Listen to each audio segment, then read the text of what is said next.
Hey everyone, my name is Cam, and this is the second episode of the Journey to Wheel of Time. Thank you for watching again.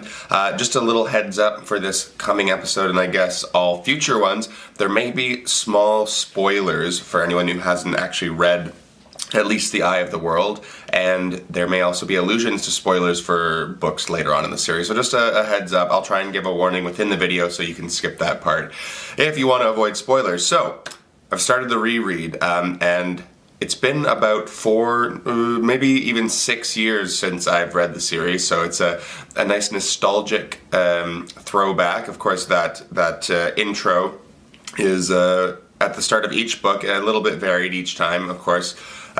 Best possible intro, I think. Just got me shivering with anticipation right away, and then I jumped right into it. And of course, I decided to start the reread in a comfy, cozy spot. So, just one of my favorite things to do is just go to a brunch spot with my book and a notepad, and notepad this time, that's new, and taking notes on some of the scenes I've seen. And, I just sat there for an hour or so and read, and it was really nice. So, I'm back into it, and already the nostalgia is kicking in again.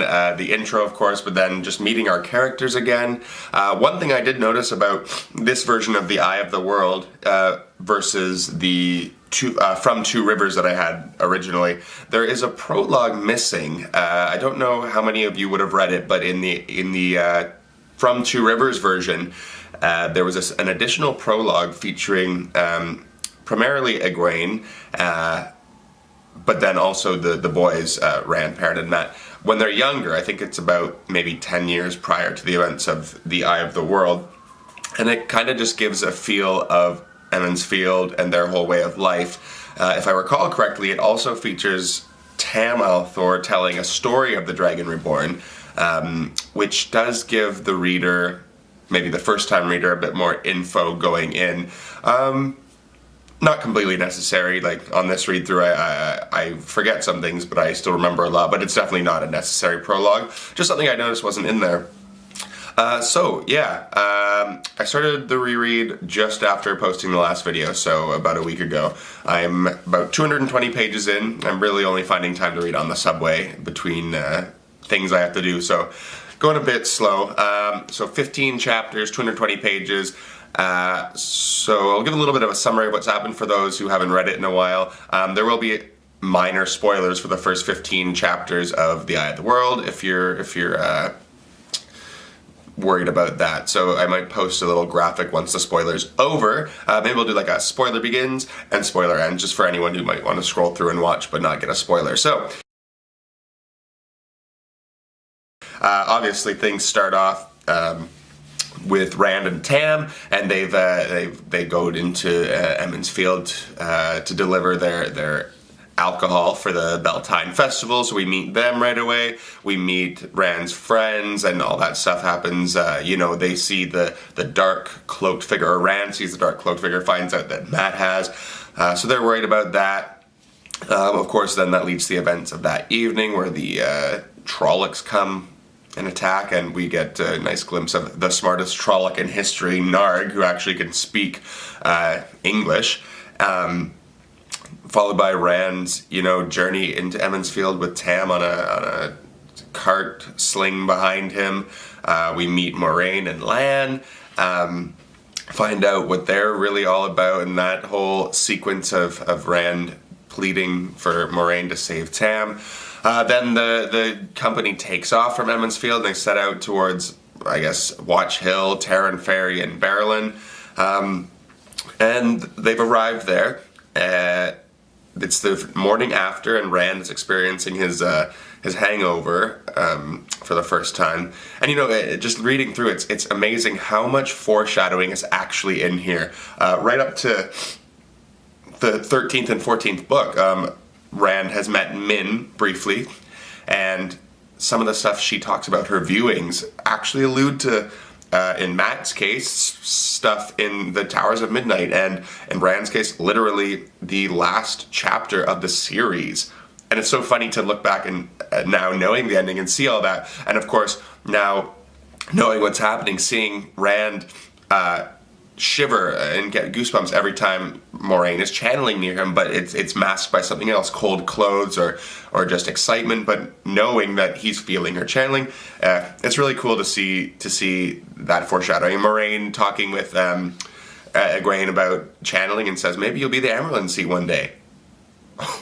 Right? So it's cool to know that stuff. So the part I'm at just right now, Rand has just faced down the Children of the Light in the streets of Barrowland.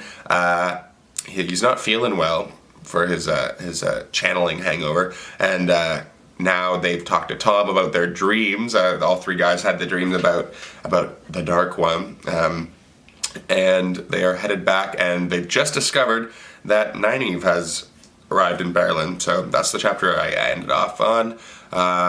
Looking forward to reading about that confrontation again. But in the meantime, so while reading through, I was making some notes on some of the scenes I found that I thought would be cool to maybe act out. So I will put the question out to anyone who might be watching. There are 5 scenes that I'm debating putting up. So just a quick summary of them. Basically, the prologue with Luz Terran would be good. That's a big scene. Like, that'll be very emotional, so I think that would be a good one to do, like right at the beginning of the book. When Rand comes into Emond's Field and speaks with Mat regarding the Dark Rider, that'd be an interesting, easy one to start with, I think. Just 2 guys discussing, but showing a bit of fear. I have...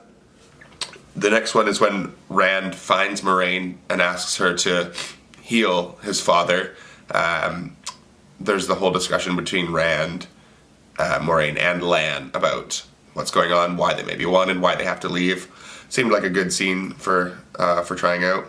Then later on, we jump about 60 pages when Moraine is starting to teach Egwene about channeling, and then the next night, or maybe that night, she takes her braid out, which, as you know, is a significant achievement for Emond's Field women, brushes it and doesn't put it back in, and Rand takes offense to that, and they end up having a screaming fight. I think that would be a good one, just so heightening emotion. And the last one I wrote down for the I've read so far is in the dream, Rand versus the Dark One. Just could be a very intense scene. So